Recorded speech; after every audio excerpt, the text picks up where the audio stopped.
قال رسول اللہ صلی اللہ علیہ وسلم انہا ستکون فتنۃ، ان قریب ایک بہت بڑا فتنہ رونما ہوگا۔ حضور نے خبر دی فتنے کی۔ حضرت علی فرماتے اس پر میں نے عرض کیا، میں نے عرض کیا مل مخرج منہا یا رسول اللہ، اے اللہ کے رسول اس سے نکلنے کا راستہ کون سا ہوگا؟ دیکھیے یہ لکھا ہوا ایگزٹ، نکلنے کا راستہ، اور عام طور پر آپ نے دیکھا ہوگا بڑے ہالز میں یہ سرخ روشنی ہوتی ہے، اس میں اس کا اہتمام کیا جاتا ہے کہ اگر خدا نہ خواستہ کوئی حادثہ ہو جائے لوگوں کو معلوم ہو نکلنے کا راستہ کون سا، یہ مخرج ہے۔ حضور نے خبر دی کہ فتنہ ہوگا۔ تو دیکھیے میں ایک بات عرض کیا کرتا ہوں، ذرا توجہ کیجئے، ہمارا حال کیا ہے؟ ہم بڑے ریشنلسٹ قسم کے لوگ ہیں، یہ زمانہ ریشنلزم کا ہے۔ اگر ہم ہوتے تو کیا پوچھتے؟ وہ فتنہ کیا ہوگا، کیوں ہوگا، کہاں سے آئے گا؟ ہمارے سوال یہ ہوتے ہیں، کب آئے گا، کیوں، کہاں، کب، کیسے؟ ان سب کی حیثیت علمی سوالات کی ہے۔ بھائی کب آئے گا ایک علم ہے، کیسے آئے گا علم ہے، کہاں سے آئے گا علم ہے، لیکن اصل جو عملی اعتبار سے اہمیت والی شے ہے، بچاؤ کا راستہ کون سا ہوگا محمد الرسول اللہ، یہ بتائیے ہم۔ مل مخرج منہا یا رسول اللہ، حضرت علی نے یہ نہیں پوچھا فتنہ کیا ہوگا، کہاں سے آئے گا حضور، کیوں آ جائے گا، کب آ جائے گا، نہیں، مل مخرج منہا یا رسول اللہ، اے اللہ کے رسول یہ بتائیے کہ جب وہ فتنہ رونما ہوگا تو نکلنے کا راستہ کون سا ہوگا؟ اس کا جواب ہے، ارشاد فرمایا محمد رسول اللہ نے، کتاب اللہ، اللہ کی کتاب ہے وہ مخرج، یہ کتاب ہے کہ جس کو تھامو گے تو فتنوں سے محفوظ رہو گے۔ اس کے بعد آپ فرماتے ہیں فیہ نبأ ما قبلکم وخبر ما بعدکم وحکم ما بینکم، اس میں تم سے پہلوں کی بھی خبریں موجود ہیں، عاد اور سمود اور قوم نوح اور قوم ہود اور قوم لوط اور قوم صالح اور آل فرعون، یہ کون ہے؟ من قبلکم، تم سے پہلے، وفیہ خبر ما بعدکم، جو کچھ تمہارے بعد ہونے والا ہے اس کی خبریں بھی موجود ہیں، لیکن وہ کیسے ہوں گی؟ وہ بٹوین دی لائنز ہوں گی، وہ بین السطور ہوں گی۔ ان کے لیے انسان کو، آپ کو معلوم ہے کہ عبارت میں سطور ہوتی ہیں اور ایک درمیان میں ہوتا ہے، ان کے کچھ لکھا ہوا نہیں ہوتا۔ You have to read between the lines۔ قرآن میں بعد میں آنے والے حالات بھی درج ہیں، لیکن اس طرح نہیں جیسے کہ پچھلے حالات درج ہیں۔ اس کے لیے ذرا ان ڈیپتھ پونڈرنگ اوور، غور و فکر اور تدبر کی ضرورت ہوگی۔ وَحُکْمُ مَا بَيْنَكُمْ، اور جتنے اختلافات تمہارے اندر پیدا ہوں گے تا قیام قیامت، ان سب کا فیصلہ بھی اس کتاب میں موجود ہے۔ وَهُوَ حَبْلُ اللَّهِ الْمَتِينُ وَهُوَ الذِّكْرُ الْحَكِيمُ، یہی تو ہے وَهُوَ الصِّرَاطُ الْمُسْتَقِيمُ، سیدھا راستہ اور کون سا؟ یہی قرآن تو ہے۔ ہر رکعت میں کہتے ہو اهْدِنَا الصِّرَاطَ الْمُسْتَقِيمُ، اور قرآن دیا ہوا ہے اس پر غور نہیں کرتے۔ عجیب تماشا ہے ہمارا، نماز کی ہر رکعت میں اهْدِنَا الصِّرَاطَ الْمُسْتَقِيمُ، اور حضور فرمایا وَهُوَ الصِّرَاطُ الْمُسْتَقِيمُ، صراط مستقیم یہ قرآن ہی تو ہے، الذکر الحکیم یہ قرآن ہی تو ہے، وَهُوَ حَبْلُ اللَّهِ الْمَتِينُ، اور یہی ہے اللہ کی مضبوط رسی۔ آپ نے قاری صاحب سے وہ آیات سنی سورہ آل عمران کی، وَاعْتَصِمُوا بِحَبْلِ اللَّهِ جَمِيعًا وَلَا تَفَرَّقُوا، اللہ کی رسی کو مضبوطی سے مل جل کر تھامو اور تفرقے میں مبتلا نہ ہو۔ تفرقہ ہوگا تو کیا ہوگا؟ تمہاری ہوا اکھڑ جائے گی۔ آج آپ کو معلوم ہے دول عرب اگر یہ یکجا ہو جائیں، ایک دن کے لیے اسرائیل قائم نہیں رہ سکتا، امریکہ نہیں، امریکہ کا باپ اسے قائم نہیں رکھ سکتا۔ اگر امت عرب ہی جمع ہو جائے، عالم اسلام تو بڑی شے ہے، جو وسائل ان کے پاس ہیں، جو اللہ تعالیٰ نے ان کو نعمتیں عطا فرمائی ہیں، لیکن افتراق، انتشار، اختلاف، جتھے بندی، گروہ بندی، دھڑے بندی، اس نے اسرائیل کا خنجر ان کے سینے میں پیوست کیا ہوا ہے۔ اس لیے کہ فَتَذْهَبَ رِيحُكُمْ، اگر تم اختلاف کرو گے تو تمہاری ہوا اکھڑ جائے گی، آج وہ ہوا اکھڑ چکی ہے۔ تو فرمایا وَاعْتَصِمُوا بِحَبْلِ اللَّهِ جَمِيعًا وَلَا تَفَرَّقُوا، اللہ کی رسی کو مضبوطی کے ساتھ مل جل کر تھامو اور تفرقے میں مت پڑو۔ حضور فرما رہے ہیں وہ اللہ کی رسی کون سی؟ هُوَ حَبْلُ اللَّهِ الْمَتِينُ، یہی قرآن ہے اللہ کی مضبوط رسی۔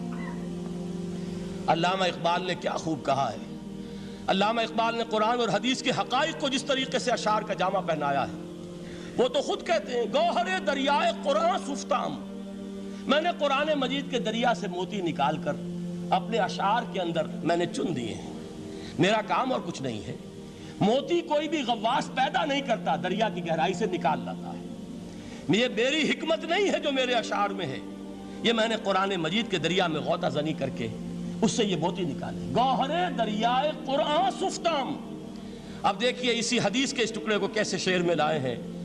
از یک آئینی مسلمان زندہ است، پے کرے ملت سے قرآن زندہ ہست۔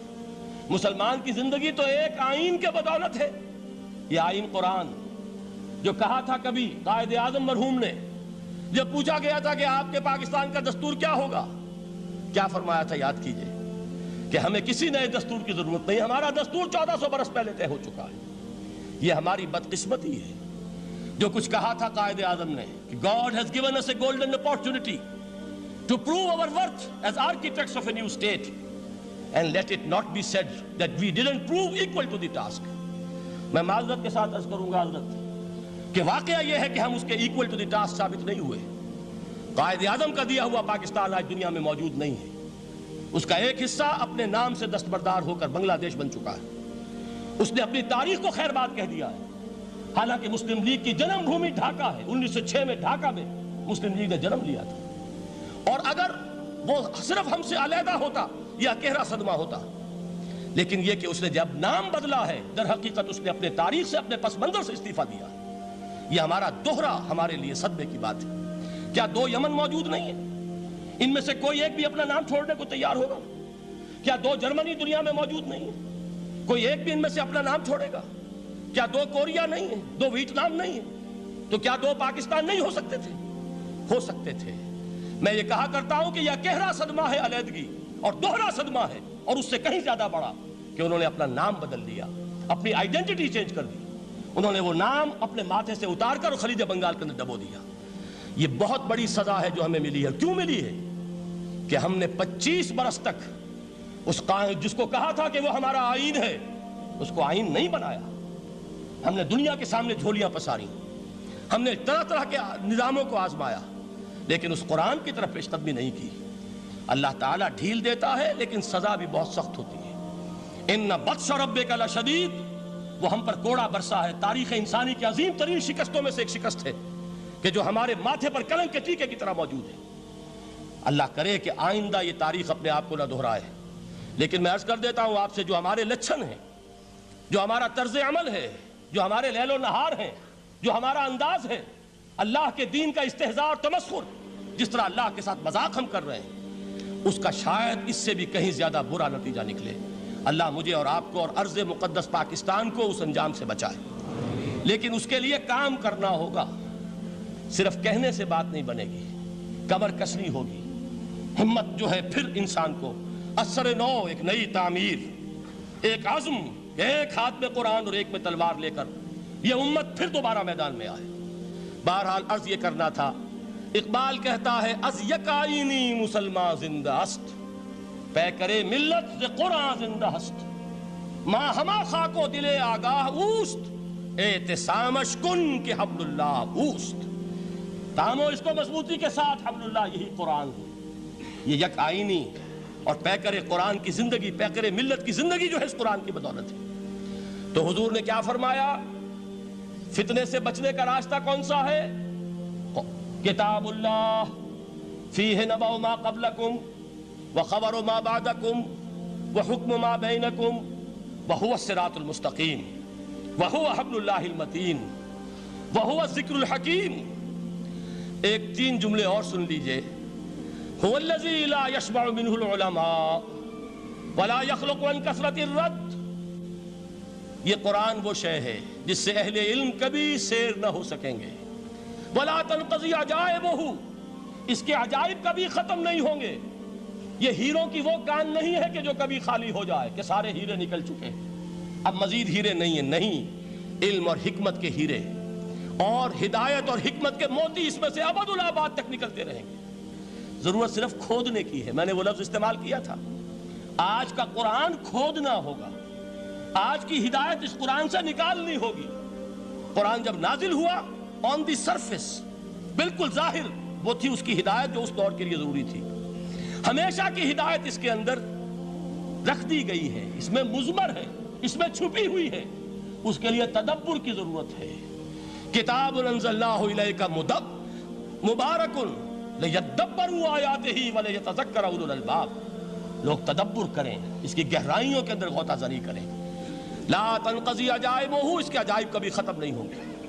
ولا یشبع منہ العلماء، اہل علم کبھی اس سے سیر نہیں ہوں گے۔ آپ کو سخت بھوک لگی ہوتی ہے اور کھانا کھانے کے تھوڑی دیر کے بعد اب آپ کا ہاتھ رک جاتا ہے، سیر ہو گئے، بہترین کھانا ہے لیکن نہیں کھا سکتے۔ اگر عام حالات میں وہ آتا تو کبھی نہ چھوڑتے، لیکن اب وہ آپ کا میزبان کہہ رہا کچھ اور لیجئے، تناول فرمائیے ذرا، یہ بھائی نہیں میں اب بھر چکا، یہ آپ کہتے ہیں کہ نہیں؟ حضور فرمایا یہ قرآن وہ شے نہیں ہے جس سے اہل علم کبھی سیر ہو سکے، ان کی پیاس بڑھتی چلی جائے گی، ان کے اندر quest of knowledge, search for wisdom بڑھتی چلی جائے گی۔ کبھی بھی انسان یہ محسوس نہیں کرے گا کہ مجھے جو لینا تھا میں لے چکا، بلکہ یہ کہ جیسے جیسے قدم آگے بڑھیں گے تہذیب کے، تمدن کے، علم کے، اتنے ہی قرآن جو ہے وہ آگے بڑھتا چلا جائے گا ہر دور کی رہنمائی کے لیے۔ لا تنقضی عجائبہ ولا یخلق عن کثرت الرد، بار بار کے پڑھنے سے اس پر بوسیدگی طاری نہیں ہوگی۔ دنیا کی اور کتابیں ہیں، ایک دفعہ پڑھ لیں گے، دو دفعہ پڑھ لیں گے، تین دفعہ پڑھ لیں گے، چار دفعہ پڑھ لیں گے، پھر جی نہیں چاہے گا۔ لیکن یہ کتاب وہ ہے، امام شافعی کا میں واقعہ آپ کو سناتا ہوں۔ وہ یہ کہتے ہیں کہ ایک مرتبہ میرے ذہن میں یہ سوال آ گیا کہ اجماع کے لیے بھی قرآن مجید میں کوئی سند ہے، دلیل ہے؟ سب مانتے ہیں کہ اجماع جو ہے سورس ہے قرآن کے، اسلامی قانون کی، جس پر کہ امت کا اجماع ہو جائے۔ تو کہتے ہیں میں نے 300 مرتبہ قرآن پڑھا اول سے آخر تک، صرف اس دلیل کی تلاش میں۔ 300 مرتبہ مجھے نہیں ملی، 301ویں مرتبہ جب پڑھ رہا تھا مجھے روشنی مل گئی۔ وہ یبتغی غیر سبیل المومنین کے جو الفاظ آئے ہیں، نولیہ ما تولی ونصلہ جہنم، جو کوئی شخص مسلمانوں کے راستے کو چھوڑ کر کوئی اور راستہ اختیار کرے گا ہم اسے اسی کے حوالے کر دیں گے اور جہنم میں پہنچا دیں گے۔ معلوم ہوا مسلمانوں کا جس پر اجماع ہو جائے اس کو بھی ایک سند حاصل ہے۔ یہ مسلمانوں کا مجمع علیہ ایک راستہ ہے، اس کو بھی ایک سند اور دلیل کی حیثیت حاصل ہے۔